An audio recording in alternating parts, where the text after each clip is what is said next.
तुला एक दिवस दिला पूर्ण की तुला फक्त खाण्यासाठी फिरायचंय, अख्खा दिवस फक्त खायचंच आहे, तर तू सकाळी सुरुवात केल्यानंतर कुठे कुठे जाऊन काय काय खाशील?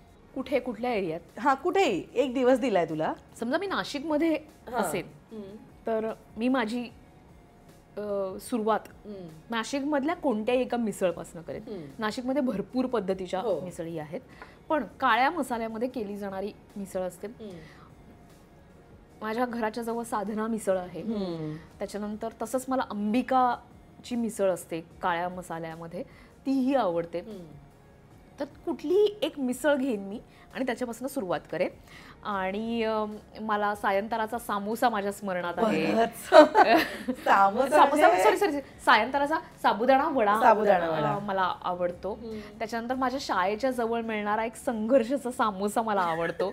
त्याच्यानंतर बुधाची जिलबी, मग ती जर समजा उपास असेल, महाशिवरात्र असेल, आषाढी असेल, तर बटाट्याची जिलबी मिळते तिथे, तर तीही मला आवडते. त्याच्यानंतर त्यांच्याकडे असणारे लाडू, खुर्चनवडी हा प्रकार महाराष्ट्रामध्ये माझ्या मते तरी नाशिकमध्येच मिळतो.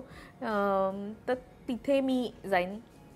मी मग कॉलेज रोडला जाईन, तिथे मामाची पावभाजी खाईन.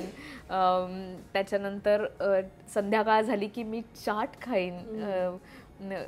शौकीन नावाचं ठिकाण आहे आमच्याकडे, शौकीनची भेळ असते, तिथली पाणीपुरी. मला पाणीपुरी हा पदार्थ सुद्धा तितकाच आवडतो. पण ती हायजेनिक पाणीपुरी का रोड साईड काय आहे ते नेमकं?